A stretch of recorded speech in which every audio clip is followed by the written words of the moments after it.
बच्चों, आज हम अपना न्यू टॉपिक स्टार्ट करेंगे, that is digestion of food. और इससे पहले हम लोग अपनी प्रीवियस वीडियोस में एलिमेंट्री कैनाल के बारे में पढ़ चुके हैं और डाइजेस्टिव ग्लैंड्स के बारे में पढ़ चुके हैं। और अब हम बात करेंगे फूड के डाइजेशन की। ठीक है, तो अपनी एनसीईआरटी में देखते हैं, the process of digestion is accomplished by mechanical and chemical processes. तो जो डाइजेशन है, ठीक है, तो डाइजेशन का प्रोसेस किसके थ्रू कंप्लीट होता है हमारा? मैकेनिकल प्रोसेस के थ्रू एंड केमिकल प्रोसेस के थ्रू। मैकेनिकल प्रोसेस में हमारा क्या चीज़ें इन्वॉल्व होंगी? फूड का ब्रेकडाउन। ठीक है, तो फूड का जो फिजिकली ब्रेकडाउन है, physically breakdown in the sense कि हमने एक बाइट लिया, उसको फिर हमारे जो टीथ हैं वो क्या करते हैं? मैस्टिकेट करते हैं, ग्राइंड करते हैं, ठीक है, च्युइंग करते हैं, और हमारी टंग उसको मिक्स करती है। तो ये हुआ हमारा मैकेनिकल प्रोसेस। अब जो भी पार्टिकल्स माउथ में स्मॉलर पार्टिकल में कन्वर्ट नहीं हो पाए हैं, ठीक है, अभी वो क्या होगा? स्टमक में जाएगा, स्टमक में और ज़्यादा सिंपलेस्ट पार्टिकल में कन्वर्ट होंगे। ठीक, तो कहने का मतलब सिर्फ इतना है, फूड का सिंपलेस्ट पार्ट में ब्रेक डाउन होना, ठीक है, छोटे छोटे मॉलिक्यूल में ब्रेक डाउन होना, और इतने छोटे मॉलिक्यूल में ब्रेक डाउन होना कि वो हमारी ब्लड स्ट्रीम में इजीली सर्कुलेट हो सके, तो वो हमारा मैकेनिकल प्रोसेस है। अब सिर्फ च्युइंग करके या ग्राइंड करके टीथ की हेल्प से फूड स्मॉलेस्ट या सिंपलेस्ट पार्टिकल में कन्वर्ट नहीं हो सकता, उस पर कुछ केमिकल की भी रिएक्शन ज़रूरी है। और ये वाला प्रोसेस कहाँ पे कंप्लीट होगा? केमिकल प्रोसेसेस के थ्रू, ठीक, जिसमें हमारे एंजाइम्स आते हैं, डाइजेस्टिव एंजाइम्स इंक्लूड हो जाएंगे, जो कौन सेक्रेट करता है? हमारी डाइजेस्टिव ग्लैंड सेक्रेट करती है। ठीक है, अब आगे हम देखेंगे, the buccal cavity performs two major functions. Buccal cavity हमें पता है, जो हमारा माउथ है, जब हम मुंह खोल कर देखते हैं तो जो हमें ओपन एरिया दिखता है, ठीक, that is buccal cavity. Mastication of food and facilitation of swallowing, masticate करेगा फूड को, ग्राइंड करेगा, मिक्स करेगा, उसे सॉलो करने में हेल्प करेगा। ठीक है, the teeth and the tongue with the help of saliva masticate and mix up the food thoroughly। Teeth and tongue क्या करते हैं? सलाइवा की हेल्प। तो सलाइवा के बारे में हम पीछे 2-3 बार डिस्कस कर चुके हैं। तो सलाइवा हमारा फूड को मैस्टिकेट होने में और मिक्स होने में हेल्प करेगा। Mucus in saliva helps in the lubricating and adhering the masticated food particle into a bolus। अब यहाँ पर हमें समझना है कि अडेयरिंग और लुब्रिकेटिंग से क्या मीनिंग है। ठीक है, म्यूकस कहाँ पे प्रेजेंट है? सलाइवा में। ठीक है, म्यूकस जो चिकनी चिकनी सी, जब आप सलाइवा होता है जो बहुत ही फ्लूइड लाइक है, जो चिकना सा है, ठीक है, उसे हम बोलते हैं म्यूकस। ठीक, सलाइवा में प्रेजेंट है तो लुब्रिकेशन करेगा, ठीक है, फूड को क्या करेगा? बहुत ही स्मूथ बनाएगा। लुब्रिकेशन क्या करेगा? उसको स्मूथ बनाएगा। ठीक है, और अडेयरिंग मीन्स चिपकेंगे फूड पार्टिकल एक जगह। द मैस्टिकेटेड फूड, जो फूड ग्राइंड हो चुका है, ठीक है, इनटू अ बोलस। अब ये बोलस क्या है? Bolus means something round structure, जैसे लड्डू होता है, ठीक है, तो उस टाइप के स्ट्रक्चर को हम क्या बोलते हैं? बोलस। तो लड्डू में भी क्या होता है? जो छोटे छोटे, आपने देखा ना बूंदी का लड्डू, उसमें छोटे छोटे जो पार्टिकल्स होते हैं वो एक जगह अडेयर रहते हैं, चिपके रहते हैं। अडेयरिंग मीन्स चिपकना, ठीक है, चिपके रहते हैं एक जगह, तो उस कलेक्टिव स्ट्रक्चर को हम बोलस बोलते हैं। तो सेम ऐसे ही हमारे माउथ में भी क्या बनता है? बोलस बनता है, right. The bolus is then conveyed into the pharynx. Bolus कहाँ जाएगा? फेरिंग्स में जाएगा। और फेरिंग्स क्या था? हमारा एक कॉमन ओपनिंग था एयर और फूड पाइप के लिए। And then into the oesophagus by swallowing और deglutition. Deglutition means process of swallowing। swallowing मतलब किसी भी चीज़ का हमारे माउथ से, थ्रॉट से होते हुए फेरिंग्स में जाना, राइट, तो उसे कहते हैं swallow करना, राइट, और उसको, उस प्रोसेस को हम डिग्लूटेशन बोलते हैं। The bolus further passes down through the esophagus by successive waves of muscular contraction called peristalsis, right? इसके बारे में भी हम पहले पढ़ चुके हैं। पेरिस्टालसिस क्या होता है, हमारा बेबी मूवमेंट है, ठीक है। और जो कहाँ होता है, इसोफेगस में होता है। कौन डील करता है उसको, मैंने आपको पहले भी बताया था, जो हमारा हिंड ब्रेन है, मेडुला ऑब्लिंगाटा, इस मूवमेंट को डील करता है, राइट। और ये हमारा इनवॉलेंट्री मूवमेंट है। इनवॉलेंट्री मूवमेंट मीन्स एक बार अगर ये स्टार्ट हो गया, इनिशिएट हो गया, तो हम इसको विलिंगली नहीं रोक सकते, we can not stop this, ठीक है। तो अब क्या होगा, बोलस कहाँ जाएगा, इसोफेगस में जाएगा, और वेव्स के थ्रू मस्कुलर कॉन्ट्रैक्शन होगा, जिसे हम पेरिस्टालसिस बोलते हैं, ठीक है। द गैस्ट्रो इसोफेगल स्पिंटर, याद करो मैंने आपको बताया था पहले वीडियोस में कि गैस्ट्रो इसोफेगल स्पिंटर, स्पिंटर मतलब वॉल्व लाइक एक स्ट्रक्चर है जो कहाँ पर प्रेजेंट है, इसोफेगस और स्टमक के जॉइनिंग पर, ठीक है। जो क्या करेगा, फूड के पैसेज को कंट्रोल करेगा, कहाँ पर, स्टमक में, सो दैट फूड क्या होगा, हमारा बैकफ्लो होने से रुक जाएगा। ऐसा नहीं होगा कि स्टमक में गया फूड और प्रेशर से फिर वापस चला जाए, ठीक है। इसीलिए स्पिंटर वहाँ होते हैं, वॉल्व लगे होते हैं कि एक बार फूड चला गया तो स्पिंटर क्या होगा, क्लोज हो जाएगा, तो फूड फिर वापस नहीं जा पाएगा इसोफेगस में, ठीक है। और कब तक नहीं जा पाएगा, अब वॉमिटिंग वाली कंडीशन मैंने आपको पहले भी बताई थी, अगर वॉमिटिंग वाली कंडीशन है, कोई अनवांटेड सब्सटेंस हमारे स्टमक में चला गया, या फिर स्टमक, या फिर क्या है, हम लोग इल हैं, ठीक है, बीमार हैं हम, या कोई और कंडीशन है, फूड इनडाइजेशन हो गया है किसी को, कुछ भी ऐसी प्रॉब्लम है, तो उस कंडीशन में क्या होता है, बैकफ्लो के थ्रू बॉडी क्या करती है, अपना एक तरह से डिफेंस मैकेनिज्म करती है, ठीक है। तो जो फूड हमारी बॉडी के लिए हेल्दी नहीं है वो वॉमिटिंग के थ्रू बॉडी से बाहर चला जाता है, ठीक है। This saliva secreted into the oral cavity, saliva हमें सबको पता है ओरल कैविटी हमारी बकल कैविटी में सिक्रीट होता है, कंटेन इलेक्ट्रोलाइट्स, ठीक है। अब ये इलेक्ट्रोलाइट्स क्या हैं, ये जो हमारे सॉल्ट्स हैं, लाइक सोडियम, पोटेशियम, फ्लोराइड, ठीक है, ये सब क्या है, हमारे इलेक्ट्रोलाइट्स। एंड एंजाइम्स, कौन से एंजाइम्स प्रेजेंट होंगे हमारे यहाँ, सलाइवरी अमाइलेज एंड लाइसोजाइम्स, इनके बारे में भी हम लोगों ने बात किया था, ठीक है। सलाइवरी अमाइलेज हमारा कार्बोहाइड्रेट डाइजेशन में हेल्प करेगा, और लाइसोजाइम्स क्या है हमारा, लाइसोजाइम्स एंटी बैक्टीरियल एजेंट है, ठीक है। The chemical process of digestion is initiated in oral cavity by the hydrolytic action of carbohydrate splitting enzyme, the salivary amylase। अब इस लाइन को हम लोग समझते हैं कि जो केमिकल प्रोसेस है, मैकेनिकल प्रोसेस तो हमें पता है कि भाई टीथ ने और टंग ने मैस्टिकेट और ग्राइंडिंग किया, मिक्सिंग किया, बॉलस बनाया और फूड को हमारे फेरिंग्स के थ्रू इसोफेगस में एंटर करा दिया, लेकिन केमिकल प्रोसेस भी हमारा कहाँ स्टार्ट हो जाता है, इनिशिएट हो जाता है माउथ के अंदर, और किसके थ्रू होता है, हाइड्रोलिटिक एक्शन। जो हमारी सलाइवा है वो किस पर एक्ट करती है, कार्बोहाइड्रेट पर, जो कहाँ प्रेजेंट है, हमने जो फूड खाया उसके अंदर। हमारी सलाइवा में कार्बोहाइड्रेट स्प्लिटिंग एंजाइम, मतलब वो एंजाइम प्रेजेंट है जो कार्बोहाइड्रेट को स्प्लिट कर सकते हैं, तोड़ सकते हैं, ब्रेक डाउन कर सकते हैं उसका, ठीक है। द सलाइवरी अमाइलेज, तो यहाँ पर आप ध्यान देंगे सलाइवरी अमाइलेज क्या है, हमारा कार्बोहाइड्रेट स्प्लिटिंग एंजाइम है, सलाइवरी अमाइलेज की वजह से ही कार्बोहाइड्रेट क्या होता है, स्प्लिट होता है। About 30% of starch is hydrolysed here by this enzyme, 30% जो हमारा कार्बोहाइड्रेट है, ठीक है, वो स्टार्च में कन्वर्ट हो जाता है, स्टार्च हमारा फर्दर माल्टोज में कन्वर्ट होता है, ठीक है। तो यहाँ पर वो सॉर्ट आउट हो जाता है, डाइजेस्ट हो जाता है एक तरह से, किसके थ्रू हो जाता है, सलाइवरी अमाइलेज के थ्रू। और पीएच कितना है, ऑप्टिमम पीएच है 6.8 इनटू अ डाइसेक्राइड माल्टोज, ये शुगर मॉलिक्यूल है, ठीक है, डाइसेक्राइड माल्टोज। और जब हम फूड को बहुत ज़्यादा च्यूइंग करते हैं तो हम देखते हैं कि वो कैसा हो गया, थोड़ा मीठा मीठा लगने लगता है। तो क्यों लगने लगता है, क्योंकि जो हमारा स्टार्च है, ठीक है, वो किस में कन्वर्ट हो चुका है, माल्टोज में।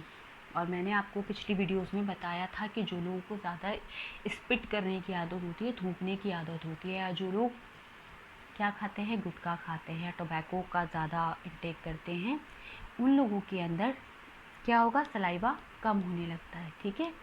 उनका माउथ भी बहुत कैसा रहता है, डिहाइड्रेटेड हो जाता है, राइट। और जब सलाइवा बॉडी से एक्सक्रीट आउट होगा, वेस्ट होगा सलाइवा, अननेसेसरली क्या होगा, बॉडी से बाहर जाएगा, तो डाइजेशन अफेक्ट होगा, ठीक है। सलाइवा के साथ साथ ये सब चीज़ें भी तो बॉडी के बाहर जाएंगी, राइट। तो क्या होता है, डाइजेस्टिव सिस्टम अफेक्ट होने लगता है। तो ऐसे लोगों का डाइजेशन हमेशा पुअर रहता है, स्टमक डिस्टर्ब मिलेगा, बहुत सारी चीज़ें मिलती हैं। और उसका मेन रीज़न क्या होता है, जो वो स्पिटिंग करते रहते हैं, बार बार थूकते रहते हैं, ठीक है। अब आगे हम देखेंगे, lysozymes present in saliva act as an antibacterial agent that prevent infection. ये बात भी हम पहले पढ़ चुके हैं। लाइसोजाइम एंटीबैक्टीरियल एजेंट है और क्या करेगा, इन्फेक्शन से प्रिवेंट करेगा, ठीक है। कौन सा इन्फेक्शन, जैसे हमने खाना खाया उसमें कुछ बैक्टीरिया होते हैं, हम कितना भी फूड को प्रोसेस कर लें फिर भी कुछ बैक्टीरिया होते हैं जो फूड में रह जाते हैं। तो फिर क्या होता है, वो हमारे माउथ में जाते हैं, उन बैक्टीरियाज को किल करता है लाइसोजाइम, राइट। और क्या करता है लाइसोजाइम, हमारे माउथ की क्लीनिंग करता है। खाना हमने खा लिया, कुछ फूड पार्टिकल हमारे दांतों में स्टिक रह जाते हैं, इधर उधर चिपके रह जाता है, हमारे गम्स में लगे रह जाते हैं, ठीक है। ब्रशिंग के बाद भी छोटे छोटे पार्टिकल होते हैं, बहुत सिंपलेस्ट पार्टिकल होते हैं जो हमारे दांतों में कहीं लगे रह जाते हैं। तो सलाइवा क्या करता है, लाइसोजाइम वहाँ पर जो हार्मफुल बैक्टीरिया ग्रोथ करते हैं उनको खत्म कर देता है, किल कर देता है, राइट। मैंने आपको पहले भी बताया था कि जो हम लोग ब्रश करते हैं, तो ब्रशिंग जो होती है वो रात में करना भी इम्पॉर्टेंट है। दिन में तो हम लोग सभी करते हैं नॉर्मली, लेकिन हमारा रात में भी करना इम्पॉर्टेंट है। क्यों, क्योंकि अगर डे टाइम की हम बात करें तो हम बोलते रहते हैं और एक्टिव कंडीशन में रहते हैं, तो हमारे माउथ में सलाइवा रिलीज़ होता रहता है, ठीक है। और टंग क्या करता है, उस सलाइवा को स्प्रेड करता है थ्रू आउट द माउथ, तो जो भी कोई हार्मफुल बैक्टीरिया है वो उसको किल कर देता है। लेकिन रात को जब हम सोते हैं तो सलाइवा उतने अमाउंट में रिलीज़ नहीं होता, और हमारी टंग भी क्या होती है, हमारी टंग भी मूव नहीं करती सोते हुए।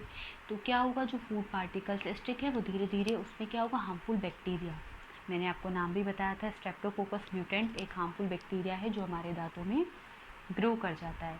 और फिर क्या होता है, फिर उसकी वजह से कैविटी हो जाती है, ठीक है। वो एनामल पे एसिडिक इफेक्ट कॉज करता है, एनामल ब्रेक हो जाता है। जब एनामल ब्रेक हो जाता है तो हमारे दांतों में कैविटी हो जाती है, जो फिर पेन जिसकी वजह से होता है, ठीक है। अब आगे हम यहाँ देखेंगे, starch in the presence of salivary amylase, ठीक है। किस में कन्वर्ट हो रहा है, माल्टोज में, और कितने पीएच पे हो रहा है, 6.8, ठीक है। फिर यहाँ पर अब हमारी सेकंड ग्लैंड आती है, राइट। पहले हमने डाइजेशन ग्लैंड में हमने सिर्फ अपना 3 ग्लैंड्स पढ़ी थी, salivary gland, liver and pancreas. लेकिन यहाँ पर हम बात करेंगे स्टमक के अंदर जो हमारी गैस्ट्रिक ग्लैंड्स प्रेजेंट हैं, ठीक है। The mucosa of stomach has gastric glands. Gastric glands have 3 major types of cell.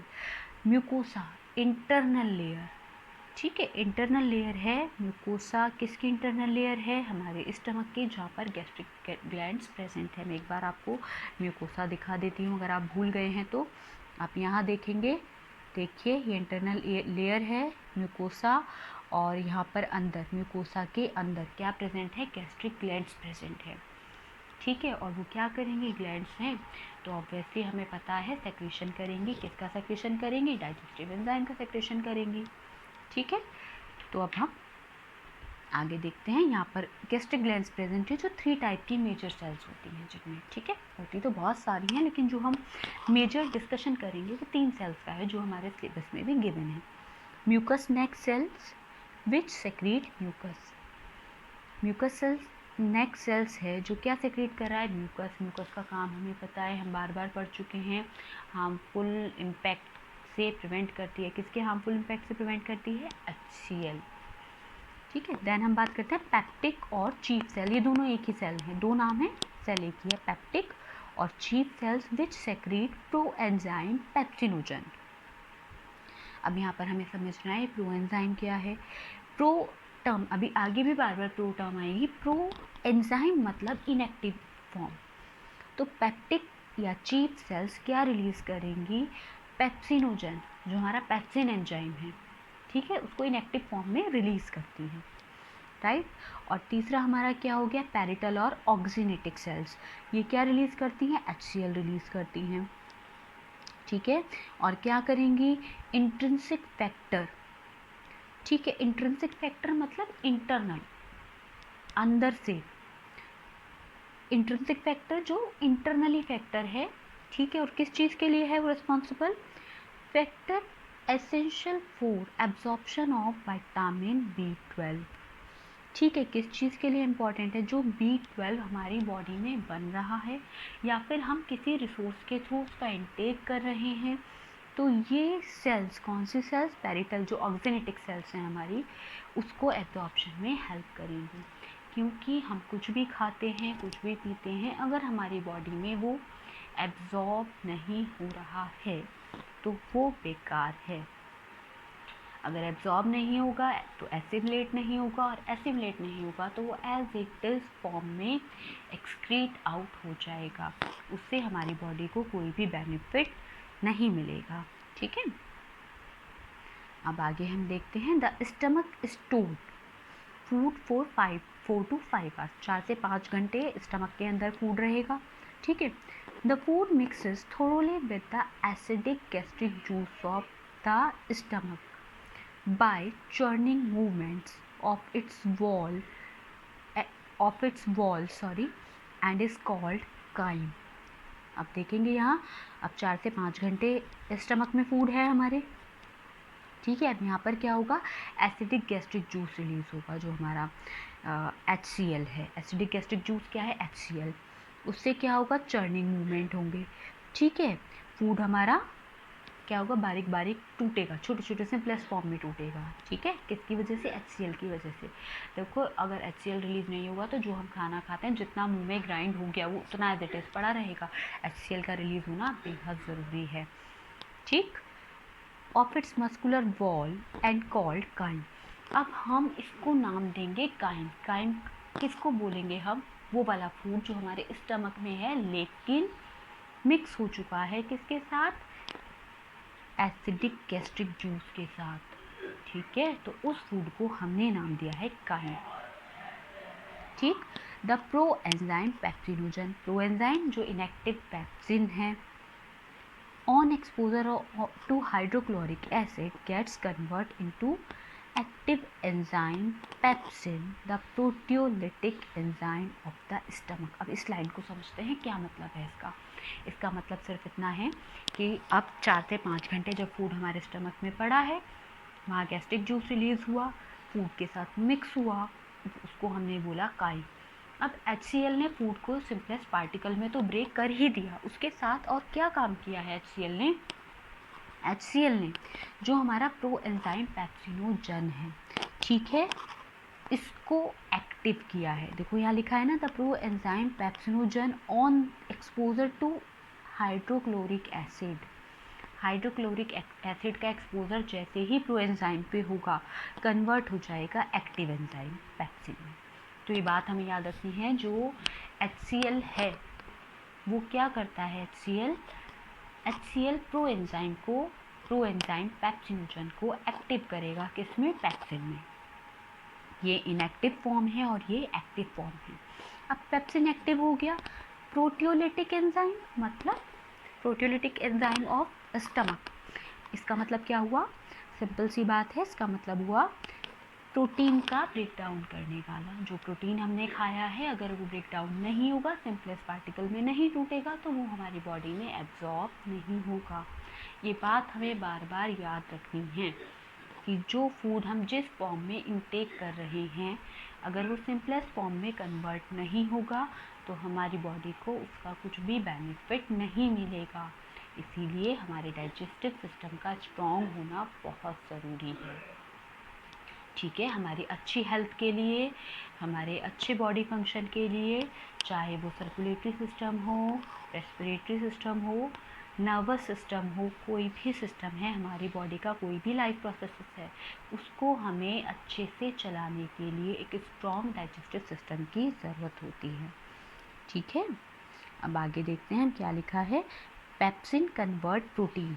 अब हमें पता है ये एक्टिव फॉर्म है, ये क्या कर रहा है, प्रोटीन को तोड़ रहा है, किसमें, सिंपल फॉर्म कौन सी होंगी प्रोटीन की, प्रोट्यूजिस एंड पेप्टोन्स। दो फॉर्म होंगी, कौन सी? Proteoses and peptones. पेप्टोन्स को पेप्टाइड्स भी बोलते हैं, ठीक है, सिंपलेस्ट फॉर्म है प्रोटीन की। The mucus and bicarbonate present in the gastric juice play important role in the lubrication and protection of mucosal epithelium from excoriation by the highly concentrated hydrochloric acid। ठीक है, अब यहाँ जो mucus है, ठीक है, म्यूकस हमने ऊपर पढ़ा था ना, नेक सेल, वो भी म्यूकस रिलीज करेंगे, गैस्ट्रिक जूस में मिल गई म्यूकस, ठीक है, और बाइकार्बोनेट्स, ठीक, ये क्या करेंगे, ऊपर हम यहाँ पढ़ कर आए ना बाइकार्बोनेट, ये क्या करेगा, ये इम्पॉर्टेंट रोल प्ले कर रहा है, एक तो लुब्रिकेशन कर रहा है, स्मूथ बना रहा है उसे, और क्या कर रहा है, जो म्यूकोसल एपिथेलियम जो लेयर है हमारे स्टमक की, उसको HCl के हार्मफुल इफेक्ट से भी बचा रहा है।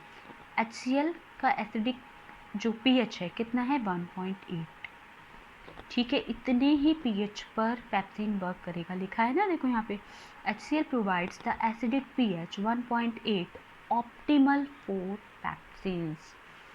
इतने pH पर ही पैप्सिन वर्क करेगा। और हमने केमिस्ट्री में अपनी जो pH सीरीज़ है वो हमने अच्छे से पढ़ी है, और हमें पता है कि 1.8 pH हाईली एसिडिक है, और हमारे स्टमक में जो HCl है, अगर हम उसको हाथ पर रखें ना, तो हमारे हाथ के आर पार हो जाएगा, वो हाथ जला देगा हमारा, इतना स्ट्रॉन्ग होता है। तो उस स्ट्रॉन्ग इफेक्ट से कौन बचाएगा स्टमक को? म्यूकस। अगर म्यूकस रिलीज़ नहीं होगी तो क्या होगा, म्यूकस अगर रिलीज़ नहीं होगी तो हमारे स्टमक की वॉल क्या हो जाएंगी, डैमेज हो जाएंगी HCl के हार्मफुल इफेक्ट से। अब आगे देखते हैं, rennin is proteolytic enzyme found in gastric juice of infants which help in the digestion of milk protein. अब एक और प्रोटीलिटिक एंजाइम है जो रेनिन है, ठीक है, हेल्प करता है किसमें, छोटे बच्चों में, जो छोटे बिल्कुल न्यू बॉर्न बेबी होते हैं और 1 ईयर तक, और जैसे जैसे बच्चे बड़े होते हैं रेनिन नहीं मिलता बॉडी में, रेनिन क्या होता है, ख़त्म हो जाता है। रेनिन सिर्फ छोटे बच्चों की बॉडी में मिलेगा आपको, एडल्ट में रेनिन नहीं होता, ये चीज़ ध्यान रखेंगे हम। और हेल्प करता है मिल्क प्रोटीन में, ठीक है।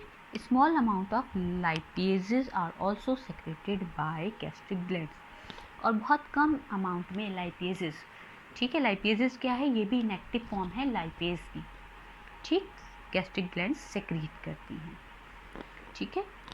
अब आगे हम देखते हैं, various types of movements are generated by the muscularis layer of small intestine. बहुत सारे हार्मोन कौन रिलीज करेगी, जो हमारी स्मॉल इंटेस्टाइन की लेयर है, मस्कुलरिस लेयर, ठीक है, ये लेयर हम पहले पढ़कर आ चुके हैं अपनी हिस्टोलॉजी में, एक बार फिर आप रिवाइज करेंगे तो आपको बिल्कुल ध्यान आ जाएगा, ठीक है। These movements help in a thorough mixing up of the food with various secretion in intestine and thereby facilitate digestion। अब ये जो मूवमेंट है, ठीक है, ये किस में हेल्प कर रहे हैं, फूड को मिक्स होने में, जो इंटेस्टाइन में डिफरेंट काइंड के सेक्रेशन रिलीज हो रहे हैं। देखो हमने इंटेस्टाइन को पहले भी पढ़ा था कि साइट फॉर कंप्लीट डाइजेशन, ठीक, तो जो भी चीज़ें अभी रह गई हैं हमारे स्टमक में सिंपलेस्ट पार्टिकल में होने में, वो सब चीज़ें कहाँ जाएंगी, अब स्मॉल इंटेस्टाइन में और ज़्यादा सिंपलेस्ट फॉर्म में कन्वर्ट होंगी, सो दैट वो इजीली एब्जॉर्ब हो पाएंगी। एब्जॉर्प्शन होता है ना ड्यूडेनम में, हमने पढ़ा था पीछे, लार्जेस्ट एब्जॉर्प्शन ड्यूडेनम में होता है, ठीक है। अब यहाँ आगे हम देखेंगे द बाइल की बात करते हैं, pancreatic juice and intestinal juice. Bile duct release कर रहा है, उसको सिस्टिक डक्ट भी हमने नाम दिया था। पैनक्रिएटिक डक्ट से निकलेगा, पैनक्रियास जो है, पैनक्रियास से पैनक्रिएटिक डक्ट निकलती है, और जहाँ से क्या रिलीज होगा, पैनक्रिएटिक जूस। इंटेस्टाइनल जूस कहाँ से होगा, हमारे स्मॉल इंटेस्टाइन से। Are the secretion released into the small intestine, हमने दोनों पढ़ा था ड्यूडेनम में कॉमन डक्ट के थ्रू। एक बार फिर मैं आपको दिखा देती हूँ, आप लोग यहाँ पर देखेंगे, यहाँ पर ये कॉमन डक्ट आ रही है, बाइल डक्ट हमने इसको एक नाम दिया है यहाँ पर, जो ड्यूडेनम में एंटर कर रही है, ठीक है। देखो पैनक्रियास से आ रहा है, ये बाइल डक्ट आ रही है, ये क्या कर रहा है, ड्यूडेनम में एंटर कर रही है, ठीक है, हेपेटोपेनक्रिएटिक डक्ट जिसे हमने नाम दिया था, राइट। अब आगे देखेंगे, pancreatic juice and bile are release through hepatopancreatic duct, common duct जिसके थ्रू ड्यूडेनम में, ड्यूडेनम क्या है हमारा, स्मॉल इंटेस्टाइन का फर्स्ट पार्ट, वहाँ पर ये सारा सेक्रेशन जा रहा है। The pancreatic juice contains inactive enzyme, कौन कौन से इनएक्टिव एंजाइम है, trypsinogen, chymotrypsinogen, procarboxypeptidase, amylases, lipases, nucleases, ठीक है। ये सब एंजाइम इनएक्टिव फॉर्म में किस में प्रेजेंट है, हमारे पेनक्रिएटिक जूस में। Trypsinogen is activated by an enzyme enterokinase, ये चीज़ हमें याद रखनी है बहुत ध्यान से। जो एंट्रोकाइनेज है, कौन सेक्रीट कर रहा है इसको, इंटेस्टाइनल म्यूकोसा इसको सेक्रीट कर रही है, और ये किस में हेल्प कर रहा है, ये हेल्प कर रहा है हमारे इंटेस्टाइनल म्यूकोसा इसको सेक्रीट कर रहा है, और एंट्रोकाइनेज जो है हमारा ट्रिप्सिनोजन को ट्रिप्सिन में कन्वर्ट करेगा। ट्रिप्सिन क्या है हमारा, एक्टिव फॉर्म है, और ट्रिप्सिनोजन क्या है हमारा, इनएक्टिव फॉर्म, ठीक है। अब आगे देखेंगे, which in turns activates the other enzyme in the pancreatic juice. अब क्या हुआ, जो एंट्रोकाइनेज है, इंटेस्टाइनल म्यूकोसा ने उसको रिलीज़ किया, सेक्रेट किया, उसने क्या किया, हमारा जो ट्रिप्सिनोजन है उसको ट्रिप्सिन में कन्वर्ट किया। उसके बाद क्या होगा, यही ट्रिप्सिन बाकी एंजाइम के एक्टिवेट होने में हेल्प करेगा, ठीक है, बाकी एंजाइम के एक्टिवेट होने में ये हेल्प करेगा, ठीक। The bile released into the duodenum contains bile pigment, इसके बारे में भी हम पहले पढ़ चुके हैं।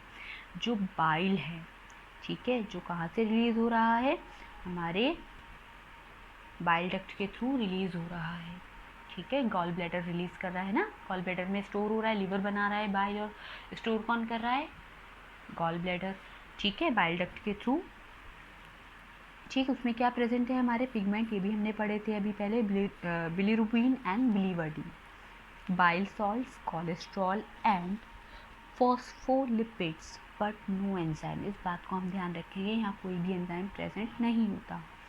Bile helps in emulsification of fats, fats को सिंप्लीफाई करने में हेल्प करता है, ठीक है, that is breaking down of fats into very small micelles, जैसे पानी के ऊपर आप ऑयल डालते हैं तो ऑयल ड्रॉप्स छोटी छोटी बन जाती हैं, ठीक है, तो छोटी छोटी सी जो फैट है उसे बिल्कुल सिंपल फॉर्म में कन्वर्ट कर देगा।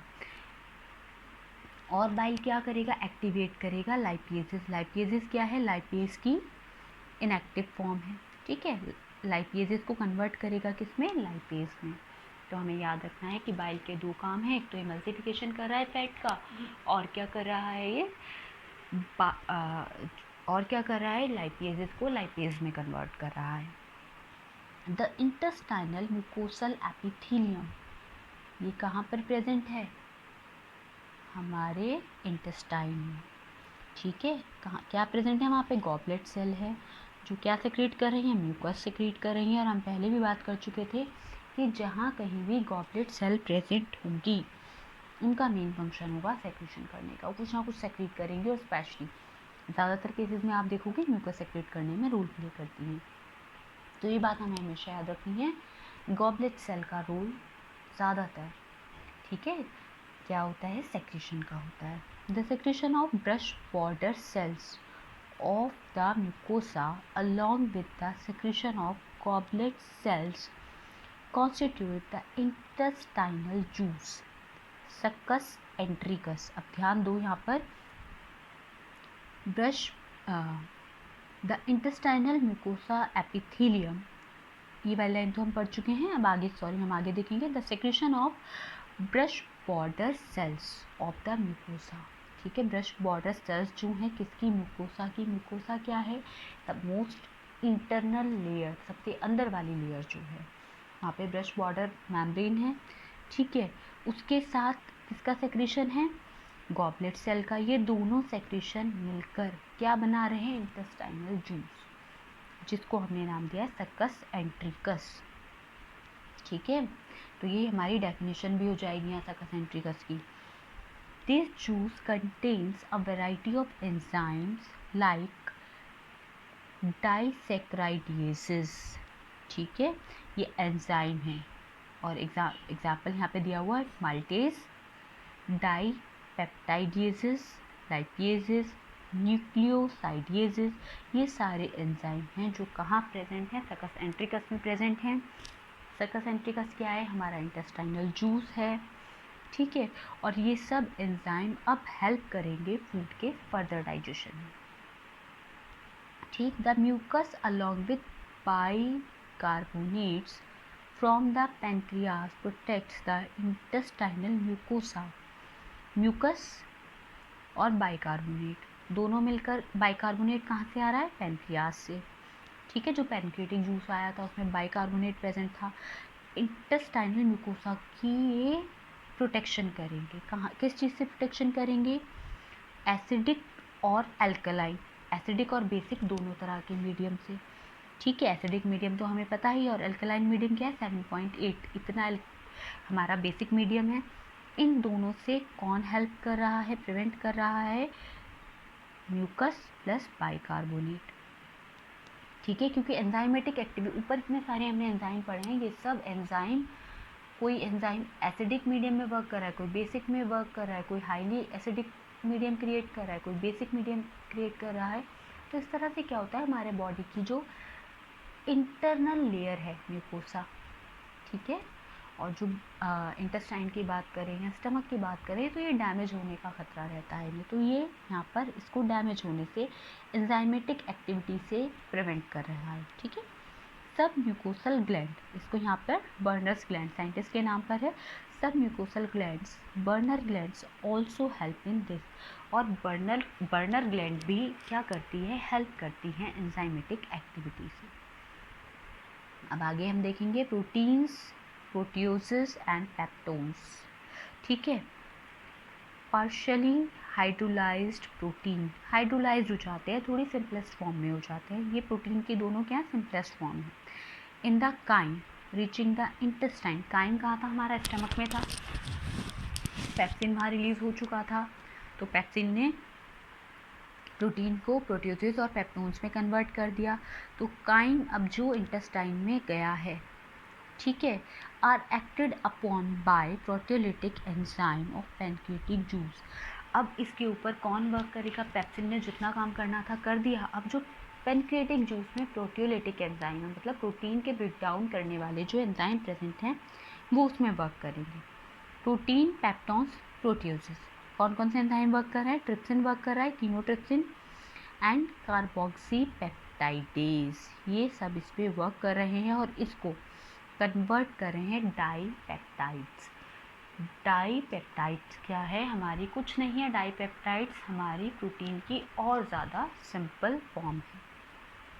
ठीक, अब आगे देखेंगे, carbohydrates in the chyme are hydrolysed by pancreatic amylase. Carbohydrate पे अमाइलेज, याद करिए सलाइवरी अमाइलेज भी क्या कर रहा था, कार्बोहाइड्रेट को ही डाइजेशन में हेल्प कर रहा था। ठीक है, और किस में कन्वर्ट करेंगे, डाइसेक्राइड्स, और ज़्यादा सिंपलेस्ट फॉर्म, ये पॉलीसेक्राइड्स। ठीक, अमाइलेज ने वर्क किया और कन्वर्ट हो गया डाइसेक्राइड्स में। Right, fats are broken down by lipases with the help of bile into di and monoglycerides. अब फैट बाइल ने क्या किया, इमल्सिफाई कर दिया, लेकिन उसको डाइजेस्ट कौन करेगा, लाइपेज उसके डाइजेशन में हेल्प करेगा। फैट के ऊपर वर्क किया, लाइपेजेस हैं, कन्वर्ट हुआ डाइसेक्राइड्स, और वर्क किया, फिर ये कन्वर्ट हुआ मोनोग्लिसराइड, सॉरी यहाँ पर मैंने डाइसेक्राइड बोल दिया, डाइग्लिसराइड है ये। ठीक है, फैट कन्वर्ट हुआ डाइग्लिसराइड में, फिर कन्वर्ट हुआ किस में, मोनोसेक्राइड्स में। अब आगे हम देखते हैं न्यूक्लियेसेस in the pancreatic juice acts on nucleic acid to form nucleotides and nucleosides।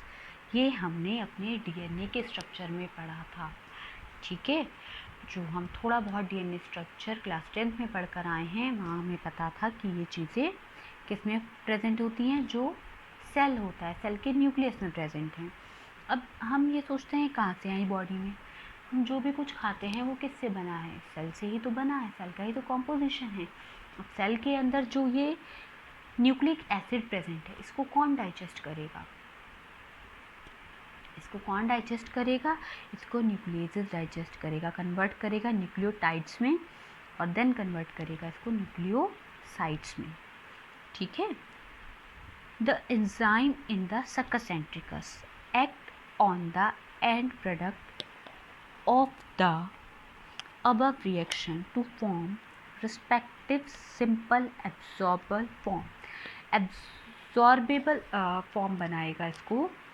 ठीक है, एब्जॉर्बेबल फॉर्म्स में कन्वर्ट करेगा। कौन करेगा, जो भी सक्सेंट्रिकस में एंजाइम प्रेजेंट है ये और ज़्यादा इसको सिंपल फॉर्म में इतनी सिंपल करेगा कि एब्जॉर्ब हो पाए।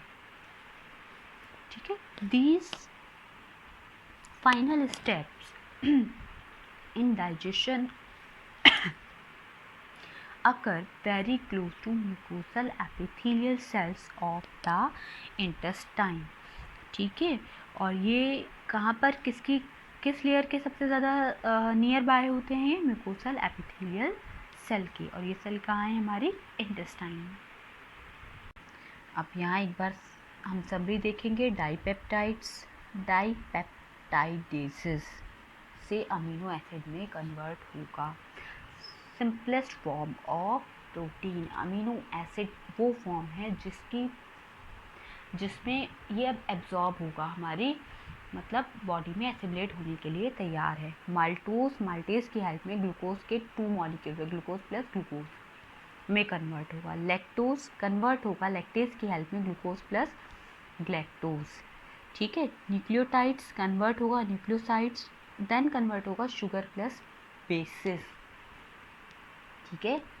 Then di and monoglycerides convert होंगे fatty acid and glycerol.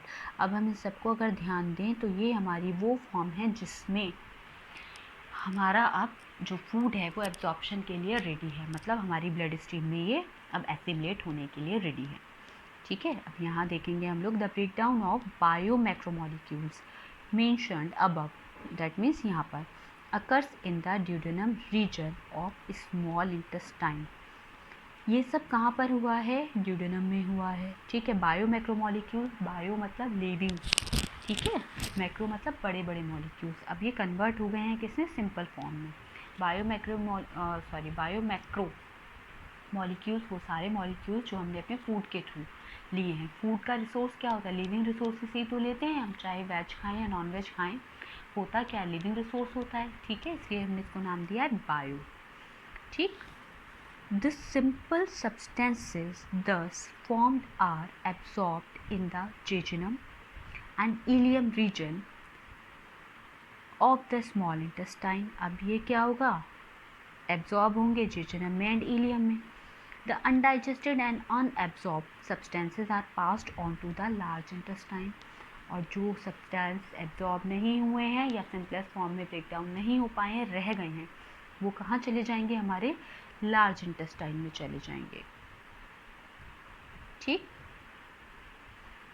No significant digestive activity occurs in the large intestine. कोई डाइजेस्टिव एक्टिविटी मतलब इम्पॉर्टेंट डाइजेस्टिव एक्टिविटी नहीं होती, लेकिन फिर भी कुछ इम्पॉर्टेंट फंक्शन है जो लार्ज इंटेस्टाइन हमारी परफॉर्म करती हैं। Absorption of some water, mineral and drugs, ये बात मैंने आपको पहले भी बताई थी। ठीक है। Secretion of mucus which help in the adhering the waste, undigested waste क्या होगा, जो अनडाइजेस्टेड फूड है, together particles together and lubricated for an easy passage. अगर ये अडेयरिंग नहीं होगा, लुब्रिकेशन नहीं होगा, तो एक्सक्रीशन में बहुत ज़्यादा पेन क्रिएट होगा। ठीक है। तो जो अनडाइजेस्टेड वेस्ट है उसका भी लुब्रिकेट होना और अडेयर होना बहुत ज़रूरी है।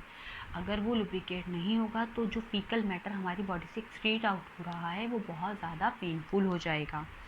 ठीक है। और प्रॉपर्ली हमारे इंटेस्टाइन से वो जाएगा भी नहीं। ठीक है। The undigested and unabsorbed substance called faeces enters into the caecum of the large intestine. ये सारे पार्ट हम पीछे पढ़कर आ चुके हैं। थ्रो इलियोसिकल वॉल्व, इलियोसिकल स्पिटर या इलियोसिकल वॉल्व, ये क्या है, कहाँ पर प्रेजेंट है, इलियम से जो सीकम में, इलियम क्या है, स्मॉल इंटेस्टाइन का पार्ट, और सीकम लार्ज इंटेस्टाइन का पार्ट। तो इलियम से सीकम में जा रहा है जो अनडाइजेस्टेड या फिर हम कह सकते हैं वेस्ट मटेरियल है, तो वहाँ पे भी एक वॉल्व है जो उसके बैकफ्लो को प्रिवेंट करता है।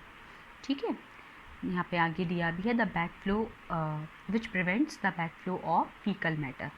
फीकल मैटर जो हमारा वेस्ट है, अनडाइजेस्टेड वेस्ट। ठीक है, it is temporarily stored in rectum till defection.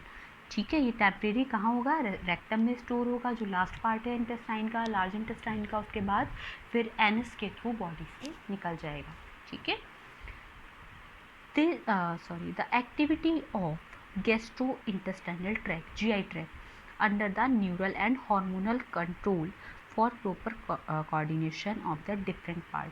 अब इस एक्टिविटी को कौन डील करता है, देखो इस वाले जो पूरा ये टॉपिक है, इतना टॉपिक, इसको हम बोल सकते हैं रेगुलेशन ऑफ डाइजेस्टिव सिस्टम। और एक बात ध्यान रखेंगे, जहाँ कहीं भी रेगुलेशन टर्म आ रही है, चाहे वो रेगुलेशन ऑफ रेस्पिरेटरी सिस्टम हो, रेगुलेशन ऑफ सर्कुलर सिस्टम हो, कहीं भी हो, दैट मीन्स वहाँ पर हम पढ़ रहे हैं ब्रेन का रोल, उस पर्टिकुलर सिस्टम को डील करने में ब्रेन क्या रोल प्ले करता है। ठीक है, या फिर हमारे हार्मोन्स क्या रोल प्ले कर रहे हैं। तो न्यूरल एंड हार्मोनल कंट्रोल है। ठीक है, क्यों कंट्रोल कर रहा है ब्रेन, जिससे एक प्रॉपर एक्टिविटी रहे कि कब लार्ज इंटेस्टाइन को काम करना है, कब स्मॉल को, कब स्टमक से फूड स्मॉल इंटेस्टाइन में जाना है।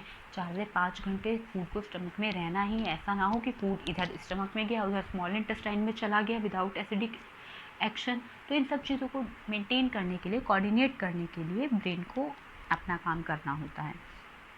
द साइट, स्मेल और presence of food in the oral cavity can stimulate the secretion of saliva। मतलब किसी भी खाने को देखकर, स्मेल करके, या फिर हमारे हमारे मुंह में वो खाना प्रेजेंट है, तो ओरल कैविटी क्या करती है, सलाइवा रिलीज़ करने लगती है। आपने भी देखा है, जब आपको कोई आपकी फेवरेट डिश की स्मेल आती है, ठीक है, या आप भूखे होते हैं, आपसे कोई खाने की बात करने लगे, तो आप सोचने लगते हैं खाने के बारे में, तो सलाइवेशन स्टार्ट हो जाता है। नहीं हुआ हो तो ट्राई करके देखना, सबके साथ ये चीज़ होती है जब हम भूखे होते हैं। ठीक है, या फिर हम टीवी देख रहे हैं, कोई फेवरेट चीज़ हमारे ऐड आ जाए, ठीक, या फिर कोई हमारी फेवरेट चीज़ की बात करने लगे, वो डिश ऐसे बनती है, वो मैंने कल ये खाया वो खाया, तो हम सोचने लगते हैं। तो हमारा ब्रेन क्या करता है, हमारी सलाइवरी ग्लैंड्स को एक्टिव कर देता है। ठीक है, gastric and intestinal secretion are also similarly stimulated by neural signal. जो हमारा सर्कस सेंट्रिकस है, या HCl है, म्यूकस है, ठीक है, या फिर इंट्रिंसिक फैक्टर है जो B12 के एब्जॉर्प्शन के लिए रिस्पॉन्सिबल था, वो सब भी ब्रेन के थ्रू क्या होते हैं, सर्कुलेट होते हैं, डील होते हैं। ठीक है, the muscular activities of different parts of the alimentary canal can also be moderated by neural mechanism. तो जो हमारे GI ट्रैक्ट की या फिर एलिमेंट्री कैनाल, एक ही बात है, उन्हें भी कौन डील करता है, हमारा न्यूरल मैकेनिज्म, मतलब हमारा brain. Both local and through both local and through CNS, मतलब जो हमारा लोकल नर्वस सिस्टम है, लोकल मतलब वहाँ जो सराउंडिंग में है, या फिर हमारा सेंट्रल नर्वस सिस्टम है। ठीक है, दोनों उसको डील करेंगे। Hormonal control of secretion of digestive juice is carried by local hormone produce by gastric and intestinal mucosa. और जो हमारी गैस्ट्रिक ग्लैंड्स हैं वो भी वेरियस काइंड के क्या करती हैं, हार्मोन्स रिलीज़ करती हैं, जो किस काम में आते हैं, हमारे डाइजेशन के काम में आते हैं। तो ये था हमारा डाइजेशन ऑफ फूड। ठीक है, आई होप कि आपको ये समझ आया होगा। ठीक है, अगर आपको फिर भी कोई क्वेश्चन रहता है, किसी टॉपिक में डाउट है, तो आप अपना कमेंट ड्रॉप करेंगे। ठीक है, और नेक्स्ट वीडियो में हम लोग अपना नेक्स्ट टॉपिक स्टार्ट करेंगे, that is absorption of digested products. Till then, take care, be safe, stay home.